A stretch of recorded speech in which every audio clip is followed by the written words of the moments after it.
আসন্ন ত্রয়োদশ জাতীয় সংসদ নির্বাচনে নির্বাচনী দায়িত্বে নিয়োজিত প্রিজাইডিং এবং পোলিং অফিসারদের পোস্টাল ব্যালট গণনা ও সংরক্ষণ বিষয়ক প্রশিক্ষণ ভিডিওতে স্বাগত।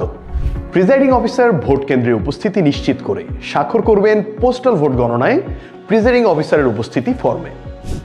আসন ভিত্তিক প্রতিদ্বন্দ্বী নির্বাচনী প্রার্থীদের পক্ষে একজন করে পোলিং এজেন্ট উপস্থিত থাকবেন পোস্টাল ভোট গণনা কার্যক্রমের সময়।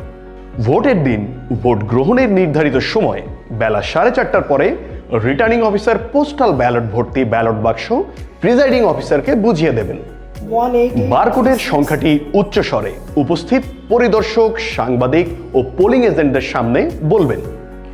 প্রিজাইডিং অফিসারের নির্দেশনায় পোলিং অফিসারগণ পোস্টাল ব্যালট ও ঘোষণাপত্র সম্বলিত হলুদ খামগুলি খুলবেন। সকলে সম্মিলিতভাবে হলুদ খামগুলি খুলবেন এবং ঘোষণাপত্রগুলো এবং সাধারণ ভোট ও গণভোটের ব্যালট সহ ছোট সাদা খামগুলো আলাদা আলাদা করে রাখবেন।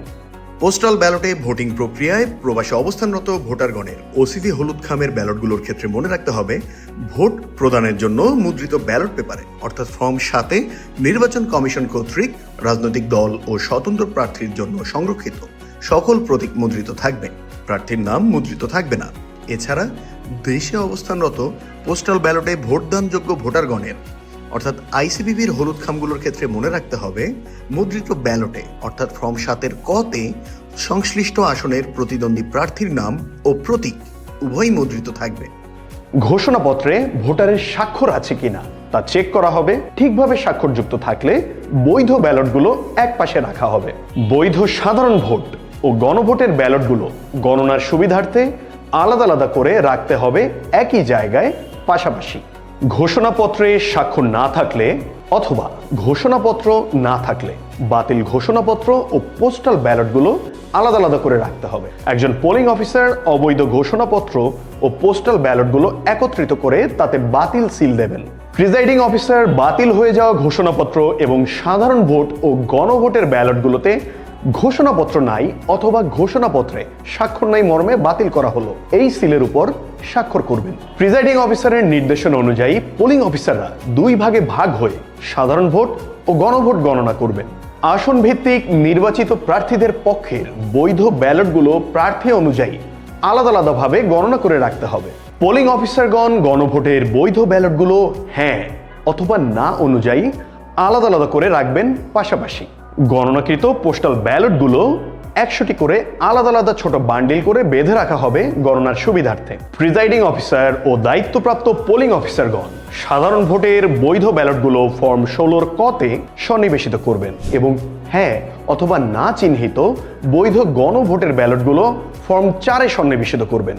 আসন ভিত্তিক প্রার্থীদের পক্ষে উপস্থিত পোলিং এজেন্টগণ স্বাক্ষর করবেন সাধারণ ভোটের গণনা সন্নিবেশিত করা ফর্ম 16-র কতে এবং গণভোটের গণনা সন্নিবেশিত করা ফর্ম 4-এ। প্রতিদ্বন্দ্বী প্রার্থীদের পক্ষে প্রদত্ত সকল বৈধ ব্যালট রাখতে হবে প্যাকেট 1-এ এবং অবৈধ হিসেবে বাতিলকৃত ব্যালট বা ফর্ম 7 রাখতে হবে প্যাকেট 2-এ। প্যাকেট 1 এবং প্যাকেট 2 এই দুইটি প্যাকেটকে একত্রে প্যাকেট 3-এর মধ্যে ভরে মুখ বন্ধ করতে হবে। পোস্টাল ব্যালট পেপারের রেজিস্টার ফর্ম 12 রাখতে হবে প্যাকেট 9-এ। ফলাফল বিবরণী ফর্ম 16-র ক রাখতে হবে প্যাকেট 14-তে। ফেরত খাম অর্থাৎ ফর্ম 10 ও ফর্ম 10-এর খ, স্বাক্ষরযুক্ত ঘোষণাপত্র সমূহ অর্থাৎ ফর্ম 8 এবং ঘোষণাপত্রের ত্রুটির কারণে বাতিলকৃত ঘোষণাপত্র ও সাদা খাম অর্থাৎ ফর্ম 10-এর ক, এই সমস্ত কিছু রাখতে হবে প্যাকেট 16-তে। গণভোটের ক্ষেত্রে হ্যাঁ বা না সূচক বৈধ ব্যালট পেপার রাখতে হবে প্যাকেট 1-এ। অবৈধ বা গণনাতে বাদ দেওয়া ব্যালট পেপার রাখতে হবে প্যাকেট 2-এ। ফলাফল বিবরণী অর্থাৎ ফর্ম 4 রাখতে হবে প্যাকেট 6-এ। জাতীয় সংসদ নির্বাচনের জন্য সকল প্যাকেটের মুখ বন্ধ করে একটি হেসিয়ান ব্যাগে রাখতে হবে। সকল ফর্ম গানি ব্যাগে রাখতে হবে।